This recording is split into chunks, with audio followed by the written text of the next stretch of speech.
하나님 나라의 비유라는 제목으로 말씀을 보겠습니다. 하나님 나라는 보이지 않는 영적 세계에 관한 것입니다. 근데 보이지 않는 것을 이런 보이는 세계 가운데 살아가고 있는 우리에게 가르치시기 위해서 예수님께서 사용하신 가르침의 방법이 비유라고 하는 것입니다. 예수님은 이 비유를 통해 눈에 보이는 우리가 일상적으로 접할 수 있는 그러한 사물들, 또 그 가운데 벌어지는 일들을 통해 보이지 않는 그 하나님 나라가 어떠한 것인가 그 가운데 우리에게 가르쳐 주시고 계십니다. 오늘 이 비유들을 통해서도 하나님 나라는 어떠한 특징을 가지고 있는가를 가르쳐 주고 계신데요. 첫 번째로 하나님 나라의 특징은 하나님 나라는 결국 드러나게 된다는 것입니다. 21절 말씀을 보겠습니다. 또 그들에게 이르시되 사람이 등불을 가져오는 것은 말 아래이나 평상 아래에 두려 함이냐 등경 아래에 두려 함이 아니냐.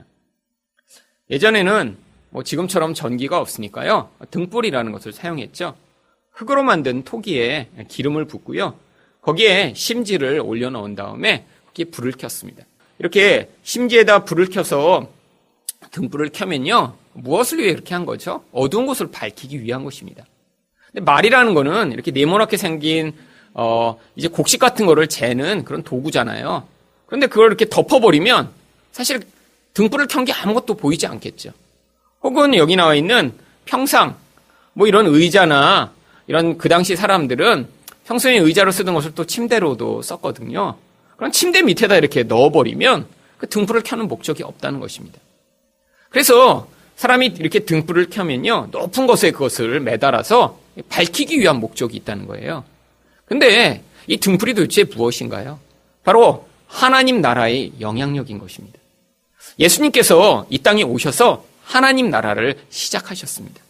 그런데 예수님께서 이렇게 하나님 나라를 시작하신 것은요, 그것을 무조건 은밀히 감추고 사람들이 알지 못하게 하는 것이 아니라요, 결국은 드러내서 알릴 것이라고 하는 것이죠. 그런데 문제가 있습니다. 예수님이 이렇게 밝은 빛으로 오셨는데 사람들이 그 예수님을 빛이라고 받아들이지 못한 것입니다. 그래서 요한복음 1장 4절과 5절은 이렇게 이야기합니다. 그 안에 생명이 있었으니 이 생명은 사람들의 빛이라. 빛이 어둠에 비치되 어둠이 깨닫지 못하더라. 예수님이 오시긴 오셨는데요. 그 예수님 안에 생명이 있고 그 예수님의 영향력은 어둠에 비치는 빛이었는데 사람들이 그 빛을 알아채지 못했다라고 하는 것입니다. 결국 예수님을 통해서 하나님 나라가 이 땅에 임했어요. 이제 하나님이 이 인간들을 통치하시겠다고 찾아오신 것입니다. 그런데 왜 사람들이 이렇게 빛으로 오셔서 우리를 다스리시겠다고 하는 이 예수님의 실체를 알아채지 못한 것이죠? 바로 그들이 기대하던 왕과 예수님의 모습이 달랐기 때문입니다. 사람은 이 땅에 살면서 어떤 왕을 기대했냐면 그들이 힘으로 그들을 통치할 그런 왕을 기대했어요. 세상에서 영광스러운 왕, 그래서 자기 뜻대로 할 수 있는 왕. 그런데 가끔씩은 백성들을 위해 곡식도 베풀어주고 외적으로부터 방어도 해주는 그런 강력한 왕이요. 근데 예수님은요, 그런 왕으로 이 땅에 오신 것이 아니었습니다. 그러니까 사람들이 그 예수님을 예수님으로 받아들이지 못했고요. 하나님 나라가 아직 임하지 않았다라고 생각한 것이죠. 그런데 예수님이 이렇게 오해받을 만한 그런 모습으로 오신 그런 모습을 마가복음 10장 33절과 34절이 이렇게 이야기합니다. 보라, 우리가 예루살렘에 올라가노니. 이 예수님과 제자들이 예루살렘에 올라갈 때요, 제자들은 다 이제 예수님이 왕이 되시겠구나. 어떤 왕이요? 그들이 기대하던 그런 메시아라고 하는 왕이요. 그래서 다 기대한 채로 올라가고 있는데 그 올라가는 과정에서 예수님이 이렇게 말씀하십니다. 인자가 대제사장들과 서기관들에게 넘겨짐에 그들이 죽이기로 결의하고 이방인들에게 넘겨주겠고 그들은 능욕하며 침뱉으며 채찍질하고 죽일 것이나 그는 3일 만에 살아나리라 하시니라. 그러면 이게 왕의 모습인가요? 이건 왕의 모습이 아니라요, 세상에서 약자 중에 약자의 모습이죠. 아니, 왕으로 오시며 하나님 나라를 가져오시기 위해 오셨다라고 하는 예수님이요, 아니 이렇게 나약하게 붙잡히셔서 매를 맞고 모욕을 당한 다음에 죽임을 당하신다라고 하니까요, 도대체 사람들은 이해를 할 수 없었던 것입니다. 여러분, 사람들이 기대하는 그 왕의 개념은 높은 것입니다. 자기 힘대로 마음대로 살 수 있는 그런 모습이에요. 그러니까 이 예루살렘에 올라가는 그 예수님 향해 나는 가서 이렇게 매를 맞다가 죽을 거다라고 얘기하셨는데요. 제자들은 그 예수님을 향해서 뭐라고 예수님께 요청을 하죠? 그 대표적인 야고보와 요한이 이렇게 청원을 합니다. 마가복음 10장 37절입니다. 여짜오되 주의 영광 중에서 우리를 하나는 주의 우편에 하나는 좌편에 앉게 하여 주옵소서. 예수님이 이렇게 말씀으로 내가 올라가면 죽을 거야 라고 얘기하는 그 앞에서 제자들은요, 여전히 거기에 가면 예수님이요, 높은 왕, 메시아로서의 그 실체를 드러내실 것 같으니까 청원을 하고 있는 거예요. 오른편과 왼편 제일 높은 자리에 앉게 해주소서. 야고보와 요한이요, 이렇게 얘기했더니요, 다른 제자들이 다 화를 내며 싸웁니다. 왜 다른 제자들이 화가 났을까요? 야, 예수님이 이렇게 지금 죽으신다고 하는데 그런 얘기하면 어떡해? 라고 싸운 게 아니라요, 자기들이 먼저 얘기했어야 되는데 선수를 놓쳐서 그렇죠. 얼마나 무지한지요. 그런데요, 이 일이 예수님을 처음 만나서 벌어진 일이 아닙니다. 여러분, 예수님을 3년 동안 따라다녔어요. 기적을 봤어요. 예수님의 말씀을 계속해서 들었어요. 그런데 왜 그랬죠? 이 하나님 나라에 대한 오해 때문이었습니다.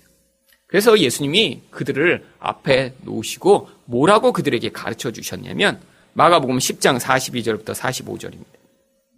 예수께서 불러다가 이르시되 이방인의 집권자들이 그들을 임의로 주관하고 그 고관들이 그들에게 권세를 부리는 줄을 너희가 알거니와 너희 중에는 그렇지 않을지니 너희 중에 누구든지 크고자 하는 자는 너희를 섬기는 자가 되고 너희 중에 누구든지 으뜸이 되고자 하는 자는 모든 사람의 종이 되어야 하리라. 세상에선 힘을 가지고 남을 내 마음대로 할 수 있는 게 그게 왕의 모습이라는 거예요. 근데 예수님은요, 하늘의 왕이세요. 근데 하늘의 왕은 이런 세상의 왕과 다르다는 거예요. 하늘의 왕은 섬기고 사랑하고 오히려 그 자기가 섬기고 사랑하는 자를 위해 죽는 것, 이게 통치의 모습이라는 것입니다. 그런데 이 제자들이 이렇게 예수님이 오른쪽과 왼편에 서서 그렇게 힘 있는 자가 되기를 원했던 이유가 무엇이죠? 자기 마음대로 좀 살고 싶었어요. 내 마음대로 다른 사람을 좀 지배하고 싶었어요. 여러분, 사실 이 세상에서 사람들이 이렇게 부자가 되고 싶고 또 좋은 회사에 들어가고 싶고 또 이렇게 영광스러운 삶을 살고자 하는 가장 중요한 이유가 바로 거기에 있습니다. 힘 있는 자가 되면 남이 시키는 일을 덜 해도 되거든요. 여러분, 그런데 이 모습의 근원 안에 있는 그 근원은 무엇이냐면 내가 세상에서 하나님처럼 살고 싶은 것입니다. 여러분, 그 하나님됨의 가장 놀라운 모습이 그래서 하나님이신 예수님이 오셨어요. 자기 마음대로 사시지 않고요, 우리를 위해 섬기고 사랑하는 모습을 보이신 거예요. 여러분, 이 땅에서 죄성이 표출되는 다양한 방식들이 있습니다. 남을 죽이는 사람, 아주 나쁜 사람이죠. 남을 욕하고 싸우는 사람, 아주 나쁜 사람입니다. 그런데 우리가 자주 잊어먹는 건요, 내 마음대로 내가 원하는 대로 살고 싶어하는 사람들을 우리는 괜찮은 사람이라고 여기는 경우가 많아요. 그래서 우리가 이렇게 보면요, 이렇게 돈이 많아서 자기가 원하는 대로 사는 사람을 보면 어떻습니까? 야, 죄성이 되게 많네? 이렇게 생각 안 하고요, 야, 좋겠다. 원하는 때 놀러 가고 원하는 때 자기가 원하는 걸 하고 원하는 곳에도 가고 원하는 일도 하고 그러면 보면요, 부러워 보이는 거예요. 여러분, 살인범을 보면 막 부러우세요? 야, 저 사람 12명이나 죽였네? 부러워. 여러분, 정신이 이상자죠. 왜요? 왜 그런 모습을 우리가 부러워 안 하나요? 그건 죄악이 표출된 모습이니까요.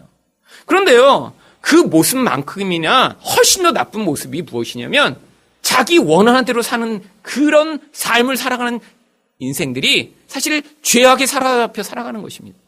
여러분, 그래서 돈이 많아서 내가 원하는 삶을 살아요.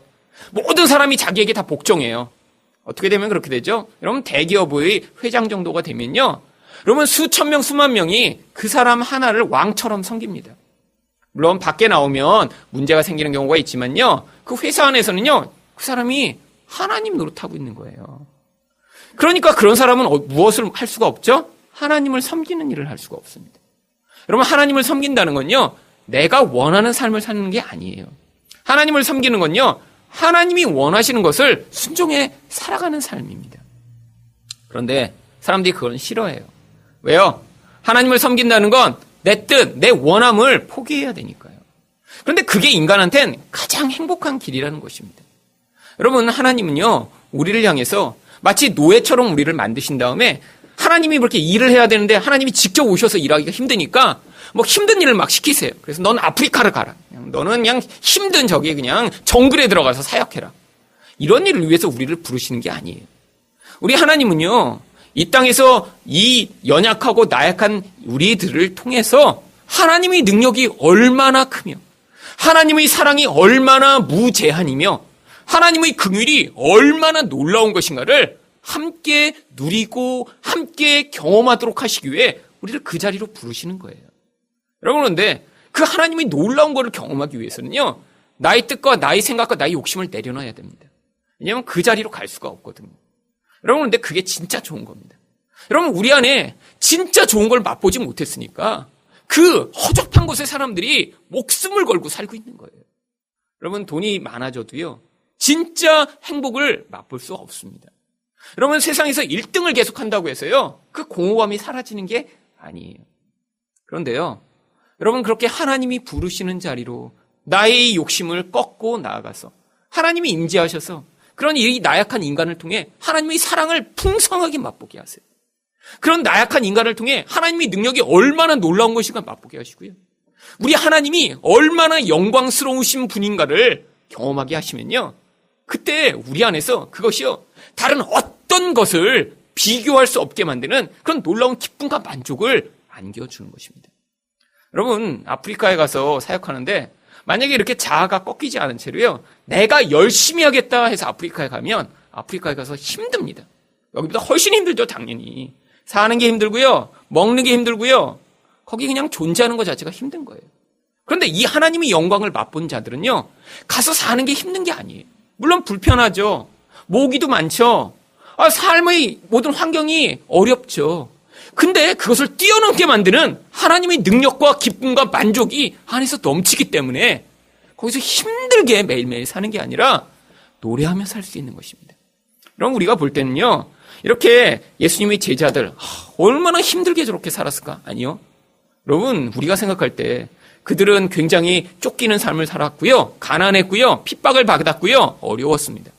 그런데 그것을 뛰어넘게 만드는 훨씬 더 놀라운 능력이 그들의 인생 가운데 끊임없이 부어졌던 거예요. 그게 무슨 능력이죠? 사랑의 능력이고요, 하나님의 영이 함께하는 그 은혜인 거죠. 인간은요, 환경적으로 조금 불편해도요, 사랑하는 사람과 깊은 사랑의 관계에 있으면요, 그 환경쯤의 어려움은요, 쉽게 극복합니다. 여러분, 연애할 때 그래서요, 여러분, 연애할 때 이렇게 막 풍성하게 다 연애하나요?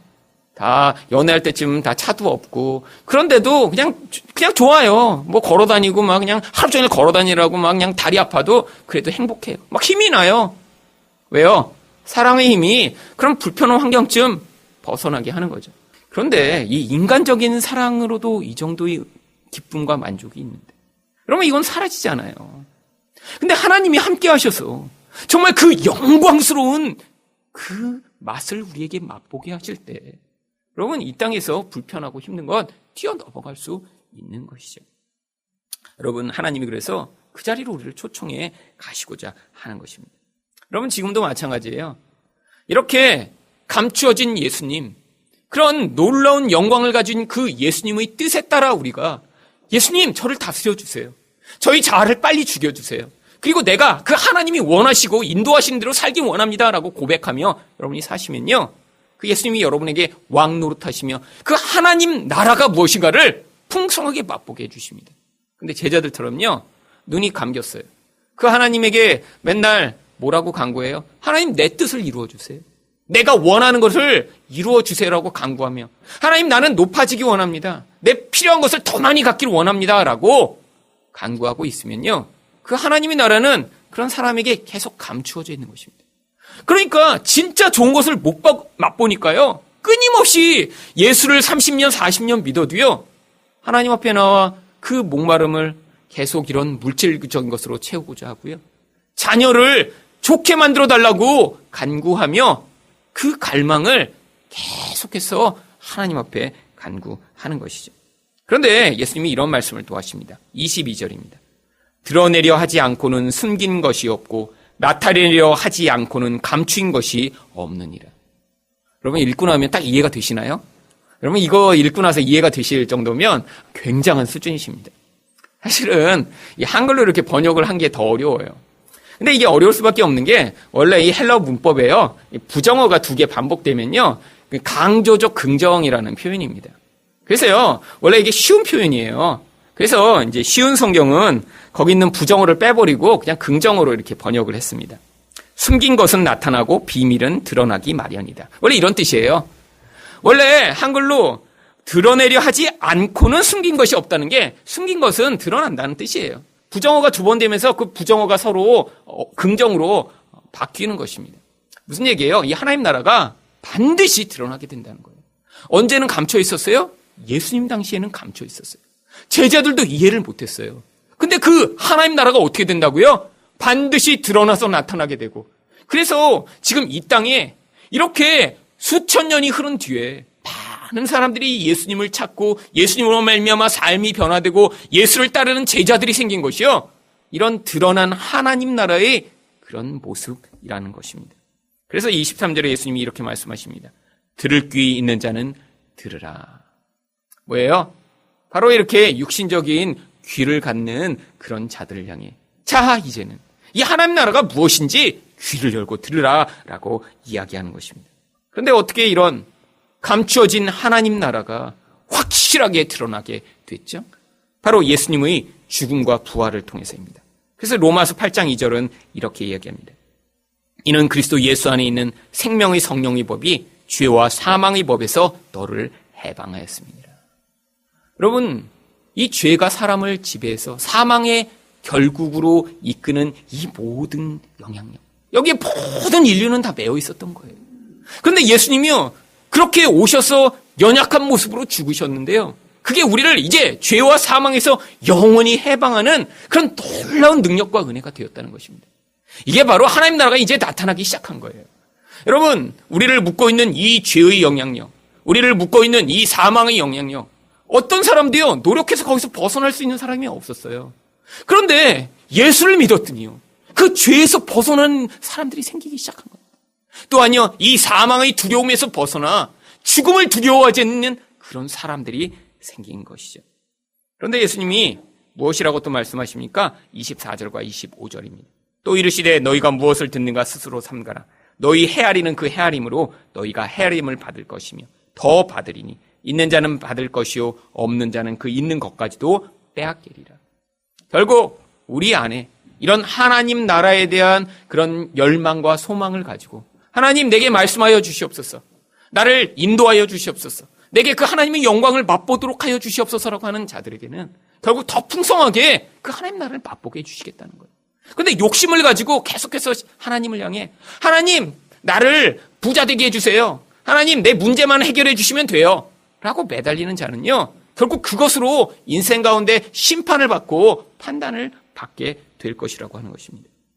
여러분, 결국 이렇게 하나님 나라가 이 땅에 임해 예수님을 통해서 그 나라가 이제 시작되었고, 그래서 제자들이 그 죽었다 부활하신 예수님을 통해 경험한 그 하나님의 나라가 성령을 통해 시작되었을 때요, 제자들의 삶이 변하기 시작했습니다. 그러니까요, 그들이요, 이제는 죽음을 두려워하지 않는 자가 된 거예요. 그리고요, 그들은요, 이 땅에 눈에 보이는 그 차원을 넘어선 하나님 나라의 삶을 사는 자들이 된 것이죠. 그래서 사도행전에 이런 하나님 나라를 살아갔던 제자들의 대표적인 모습을 사도행전 4장 31절 32절에서 이렇게 설명하고 있는 것입니다. 빌기를 다음에 모인 곳이 진동하더니 무리가 다 성령이 충만하여 담대히 하나님의 말씀을 전하니라. 첫 번째가요, 이 세상 가운데 두려움을 이길 수 있으니까요, 그러니까 죽이겠다고 하고 핍박하겠다고 하는 사람들 앞에서 하나님 나라를 담대히 선포하는 그런 사람들이 된 거예요. 여러분, 이 세상을 지배하고 있는 이 힘의 영향력, 거기에서 내가 예수 믿는 사람이라는 게 드러나고, 거기에서 이렇게 복음을 전하기 위해서는요, 사실 담대함이 필요합니다. 근데 어떤 담대함이요? 내가 힘이 있으니까 이렇게 해도 되겠지. 그건 담대함이 아니에요. 자기를 의지하는 거죠. 여러분, 회사 같은 데서 사실은 이제 부하 직원들한테 자기가 이렇게 높은 지위에 있다고, 교회 다니자고, 예수 믿자고, 그래서 이번 주에는 다 초청 잔치니까 다 와! 이런 건 사실은요, 이 직원들한테 예수 믿는 사람에 대한 이 반감과 불신과 미움을 싹트게 만드는 아주 중요한 계기입니다. 여러분, 많은 사람들이 오해를 해요. 내가 높은 지위에 있으니까 내 말을 사람들이 듣겠지? 여러분, 그게 아니라는 거예요. 여러분, 바로 이런 성령에 사로잡히는 사람들, 하나님 나라의 영향력에 사로잡힌 사람들은요, 바로 이 세상이 두렵게 하는 그 두려움을 뛰어넘어 거기에서 자기에게 불이익이 올지라도 하나님 나라와 복음을 전파하기 위해 살아가는 삶을 산다는 것이죠. 여러분, 또 다른 변화가 있습니다. 어떤 것이죠? 바로 32절이죠. 믿는 무리가 한 마음과 한 뜻이 되어 모든 물건을 서로 통용하고 자기 재물을 조금이라도 자기 것이라 하는 이가 하나도 없더라. 여러분, 왜 이 이야기를 써놨을까요? 바로요, 세상에서 사람들이 이렇게 세상에 매여 있는 사람들이 가장 의존하는 게 바로 돈이니까요. 여러분, 영적인 세계를 알지 못하는 사람들은요, 이 돈이요, 사람들이 쾌락과 즐거움과 기쁨을 가져오는 유일한 원천이라고 여기기 때문에요, 자기 생명처럼 돈을 사랑합니다. 그런데 이 하나님 나라를 경험하기 시작해요. 성령의 임재를 통해 이 땅의 것보다 더 크고 더 영광스럽고 더 아름다운 것이 있다는 것들을 맛보기 시작해요. 그러면요, 이 물질에 대한 이런 집착과 물질에 대한 그런 사랑에서 벗어날 수 있다는 거예요. 그럼 어떻게 할 수 있어요? 그 물질을요, 다른 사람을 사랑하고 섬기고 축복하는 도구로 사용할 수 있다는 것입니다. 이게 바로 하나님 나라를 살아가는 이 땅에서의 성도의 모습이라는 거예요. 여러분, 하나님 나라가 임하면요, 우리 가운데 어떻게 그러면 내가 가진 돈을 다 내놔야 되나? 그러면 이게 두려운 사람은요, 아직 하나님 나라에 눈이 열리지 않은 거예요. 여러분, 생각해 보세요. 여러분이 가진 1,000만 원 주면 100억짜리 다이아몬드를 준다고 그래요. 여러분, 그러면 1,000만 원 그냥 갖고 계시겠어요? 저거 좀 빨리 달려가서 그 다이아몬드로 바꾸겠어요. 여러분, 이 하나님 나라가 그깟 100억보다 더 엄청나고 놀라운 거라는 거예요. 그렇게 좋은 건데 사실 그것을 맛본 사람은요, 자기가 그 얼마짜리를 붙들고 있지 않다는 거예요. 왜? 그게 가져오는 그 행복과 만족과 기쁨이 얼마나 큰가를 삶에서 누리고 경험할 수 있으니까요. 하나님 나라가 열린 사람은요, 그래서요, 이 땅의 삶에 집착하지 않을 수 있습니다. 그래서 이 땅 가운데서도 그 하나님의 영광과 능력으로 말미암는 그런 세상을 이길 수 있는 삶을 살게 되는 것이죠. 그래서 성경이 이런 사람을 뭐라고 얘기합니까? 세상이 감당하지 못하는 자라고 얘기하는 거예요. 왜요? 그들이 가진 그 능력과 그들이 가진 그 영광과 그 기쁨이 너무 크기 때문에요, 세상에선 그런 사람들을 찾아볼 수 없고요, 세상이 그들을 수용할 수가 없는 거예요. 그런 사람들이 나중에 하늘나라에 모여 그 하나님의 영광을 더 풍성하게 영원토록 누리며 살게 되는 곳으로 하나님이 인도하시기 전에 하나님이 이 땅에서 그것을 맛보게 하심으로, 야, 이렇게 조금 내가 맛봤는데도 이렇게 좋은데 그 하나님 나라에 가면 얼마나 좋을까라고 해서 그 하나님 나라를 소망하며 사는 사람들을 만들어내시고자 하는 것입니다. 여러분, 많은 사람들이 천국에 가고 싶은 이유가 여기가 너무 힘들어서 천국에 가고 싶다는 사람들 많아요. 여기가 너무 지겹고 힘들고 짜증나니까 그냥 거기 가면 편하고 문제가 없겠지. 여러분, 그렇게 해서 천국 못 갑니다.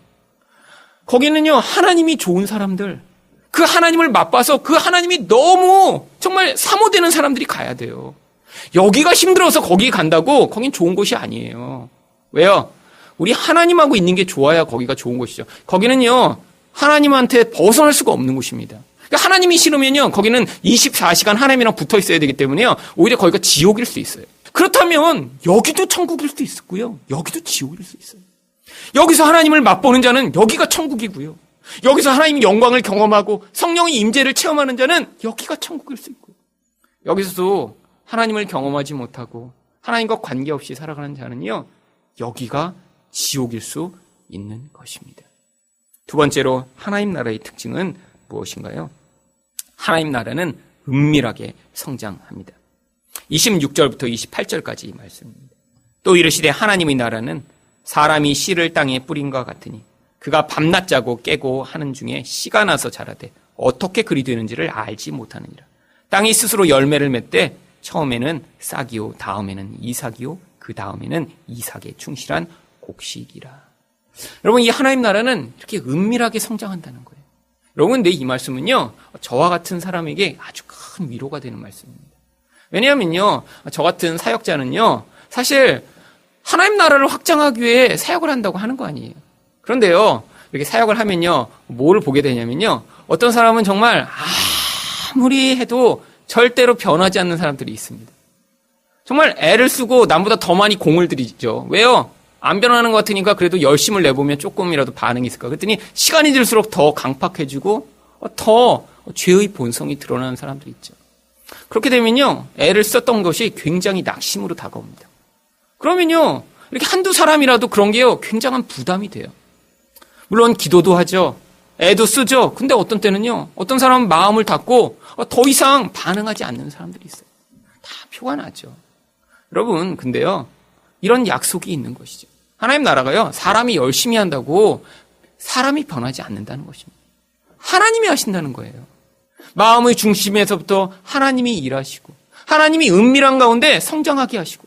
그러니까요, 여기 와서 여러분 가운데는 내가 이 교회 와서 막 은혜를 많이 받았다고, 여기서 성장했다고. 사실은 제가 성장시킨 게 아닌 것입니다. 그러니까 또 이 말씀을 잘 알아야 뭘 안 할 수 있어요? 교만하지 않을 수 있어요. 여러분이 와서 여기서 성장하셨으면요, 때가 돼서 성장한 거예요. 제가 잘한 게 아닙니다. 여러분, 제가 잘했으면요, 동일하게 똑같은 결과가 있어야죠. 근데 똑같이 설교를 듣고 똑같이 같이 이런 과정을 지나가고 있는데 어떤 분은 쑥쑥 자랍니다. 다 준비를 하고 오셨던 거예요. 그리고 때가 돼서 그냥 하나님이 일하시니까 그 결과가 그들이 삶에 나타났기 때문이죠. 여러분, 그래서 이 하나님 나라의 은밀함을 알아야 자기 힘과 노력에 대한 그런 교만함이나 혹은 좌절에 사로잡히지 않고 다른 사람을 사랑하고 섬기는 일을 할 수 있는 것입니다. 여러분도 마찬가지예요. 여러분, 누군가를 위해 기도해 보셨나요? 누군가를 변화시키기 위해 애써 보셨나요? 그런데 잘 안 되죠. 시간이 오래 흐르지만 큰 변화가 없는 것 같은 때가 많이 있습니다. 오랫동안 기도하면서 정말 사람에게 영향을 미치고 싶고 그들을 도와주고 싶은데 거부하는 사람도 많이 있어요. 그런데요, 하나님이 하신다는 거예요. 여러분, 기도란 게 뭐죠? 내가 기도하면요, 에너지가 저 사람한테 5쯤 막 더 가고, 내가 기도를 24시간 더 하면 하나님이 10쯤 더 보내시고, 그래서 에너지가 막 가는 건가요? 여러분, 기도를 이렇게 생각하는 사람들이 많아요.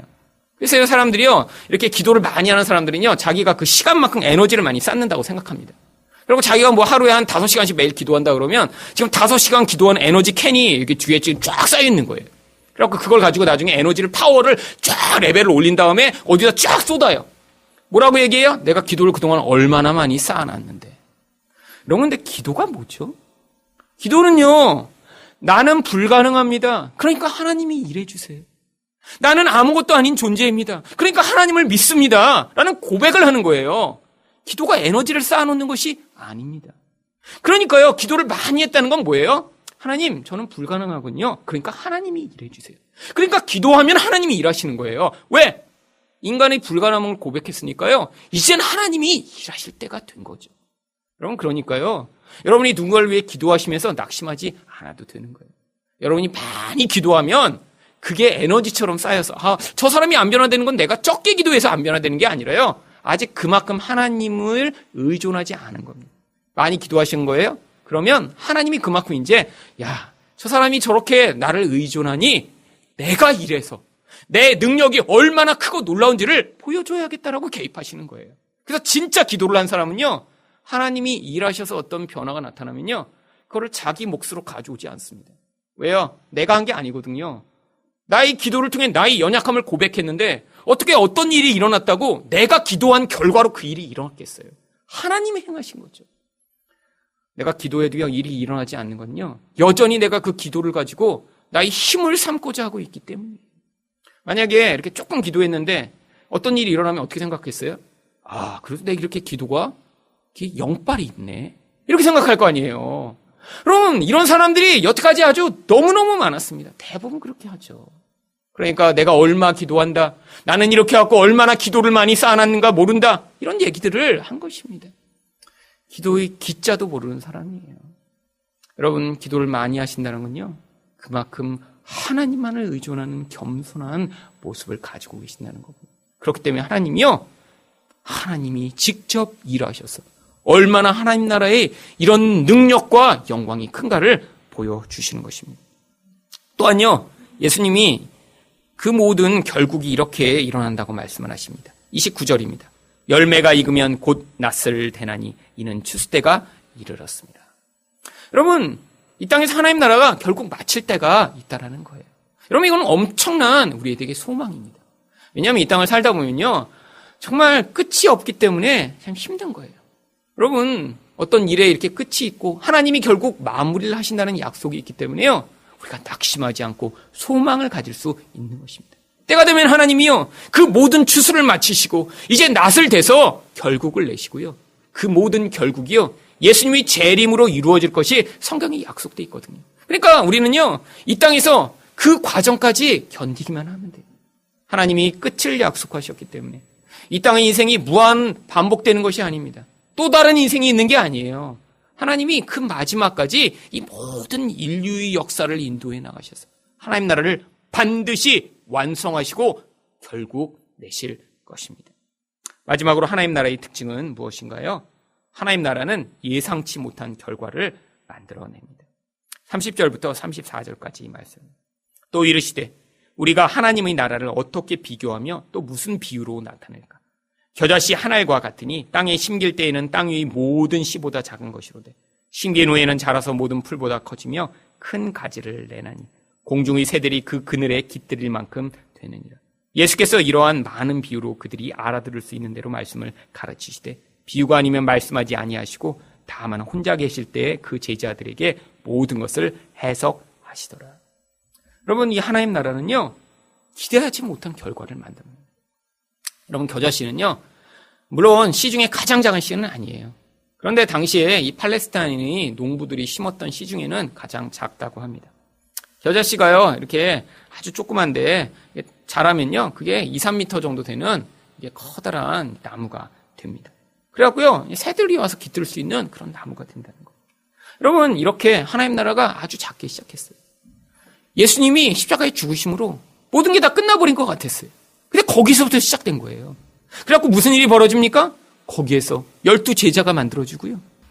여러분, 근데 그 12명이요, 끝이 아니에요. 나중에 예수님이 부활하시고 나니까 120 문도가 됩니다. 그들이요, 이제 사역을 시작했더니요, 3,000명, 5,000명이 돼요. 그들이 예루살렘 교회가 됩니다. 근데 거기서 끝이 아니에요. 그게요, 이제 소아시아로 퍼지고요, 이제 마게도니아로 가고요, 이제 로마로 가고요, 그게 유럽 전체를 영향을 미치고요, 나중에는 신대륙으로 가고요, 그리고 아시아로 오고요. 온 세상이 이런 복음의 영향력 가운데 모두 예수 그리스도를 알게 되는 이런 놀라운 결과가 나타난 것이죠. 여러분, 이게 인류의 역사입니다.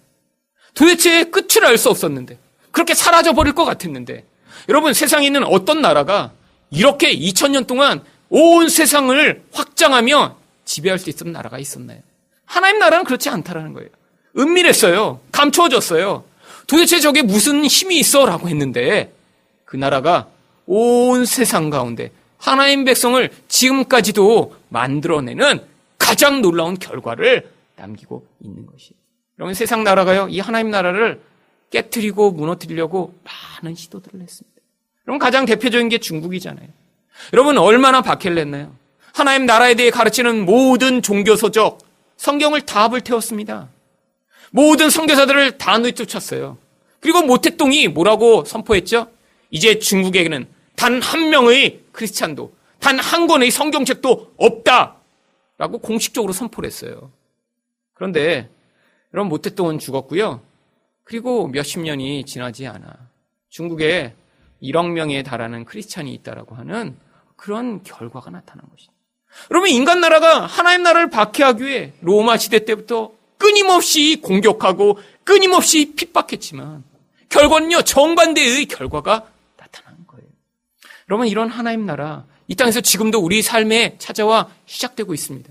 여러분, 성령이 여러분의 인생 가운데 오시고, 성령이 여러분을 다스리시고, 성령이 여러분의 자아를 깨트리시고, 성령이 그래서 여러분 가운데 그 하나님의 능력을 맛보게 하시고, 하나님 나라를 살게 하시고, 그리고 지옥 같은 이 세상 가운데 천국을 살아가는 백성을 만들어내시면, 여러분, 그 영향력과 그 영광이요, 여기서도 이런 하나님 나라의 영광스러움을 맛보게 할 수 있습니다.